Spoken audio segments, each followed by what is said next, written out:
In today's video, a bowl of bubbles saved my painting. Sometimes things don't go as planned, and you need to have a backup plan. Well, today, bubbles and some specialty pigments saved the day. Thank you so very much for joining me, my friend, and let's get started.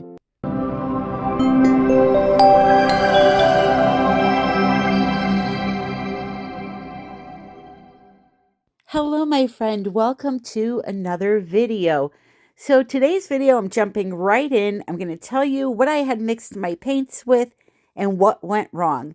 First, going onto the canvas is a tube paint, followed by 2 interference colors and then 1 primary element. Now, all of my paints, except for the black that I'm swiping with, were mixed as follows.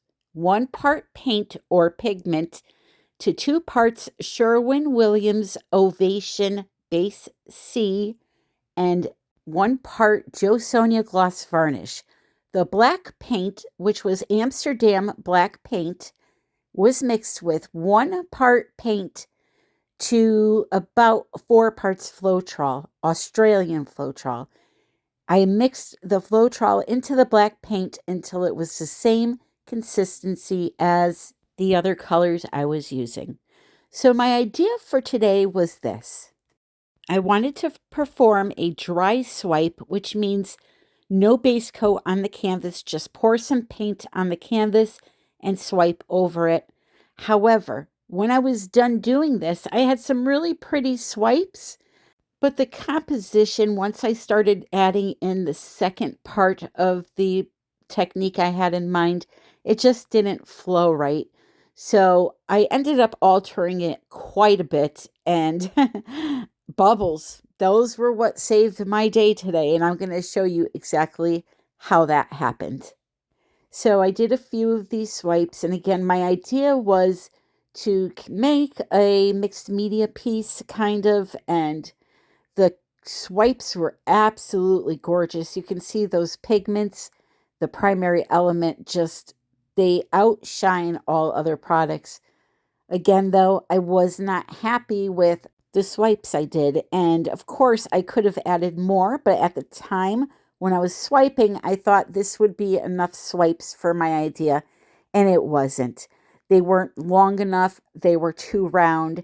And when all was said and done and they were dry, this is what they looked like. They dried beautifully. Again, though, there was just not enough of them. And when I started doing the second part of this, I just decided to really revamp it.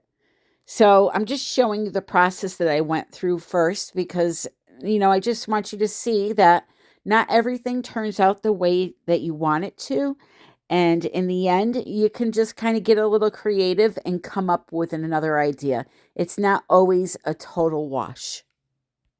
So what I did was I got a bowl of water and Dawn dish soap. I started blowing some bubbles. I pulled out the UV resin and started putting some of it onto my canvas to add some texture. Now, this is an old technique that people use with coasters. I'm going to tell you right now, next Sunday, you don't want to miss my video because I'm coming out with a brand new technique that no one has ever done before, and it involves acrylic pouring and this. So this is kind of like a little tease for next week's video. Anyway, back to what I'm doing here. I wanted to put patches of texture on my piece, so I got out the UV resin. I put some of that foam from the Dawn dish soap onto the wet resin, pulled out my UV light, and let it cure for about 90 to 120 seconds.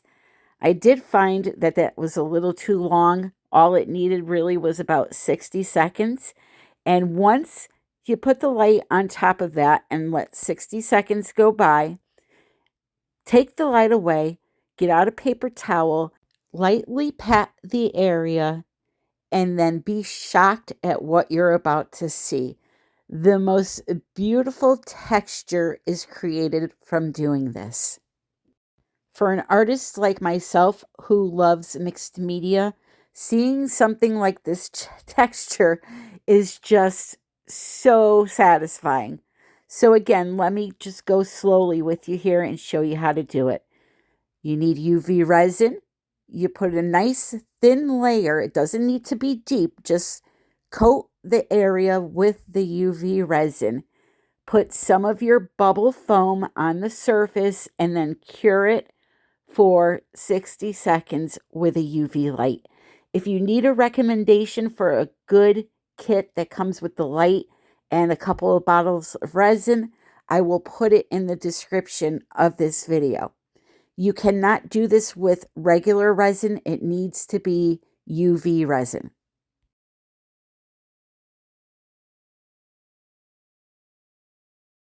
So here we go again with the UV light and another 60 seconds. And by the way, if the area is too big, just cure it 2 separate times. Do the top half first and then the bottom half. But here it is, this beautiful texture. But once I put it on my canvas, I said, those swipes don't look right. And I just couldn't come up with another idea. I did not like how they were so round on the end. I wanted it to be more of a pointy look. And if I tried to alter them anymore with the paintbrush, they would be too short. So at this point, I knew I was kind of screwed and had to change game plans. But first, I needed to do something with this texture, and I chose to pull out my Color Obsession Chameleon Flakes. Now, these flakes you can buy from artisttilldeath.com. I'll put a link and a discount in the description for you. They're chameleon flakes. Now, they're very small jars. They're a little pricey, but you don't need a lot. You literally take a little tiny, just dab the brush lightly in them and burnish it all over that texture. And my, oh my, what a beautiful effect. So you can see here, I just have like a few flakes on the top, on the tip of the paintbrush, and I'm just rubbing it all over the surface and it's picking up that color. The cool thing about these pigments are if you look at them one way, they look one color, and if you look at them the other way, they look another color. I chose to use green, purple, gold, and you're going to see soon here just how beautiful it is. So now here I am changing my mind. I've come up with my game plan on how I'm going to save this. And what we're going to do is just black out all of that painting that I did, the swiping. And we're going to put more of that texture in those gaps that are black and just make one big piece of textured art. So I didn't want to bore you with a bunch of foam placing and UV lighting. This is what the painting looks like now. Oh my goodness. I got to show this to you outside first so you can see how the colors are different.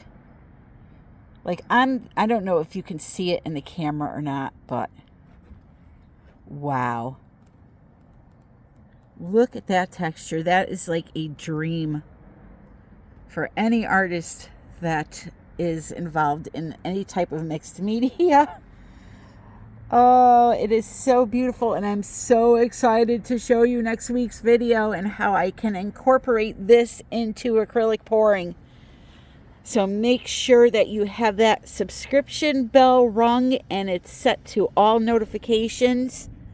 And yeah, it's a little noisy out here, but I wanted to show you it in the sunlight. Can you see that color shift happening? From purple to green to gold. Wow.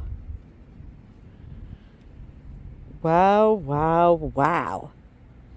Woo, that excites me. Not many things do these days, but this does.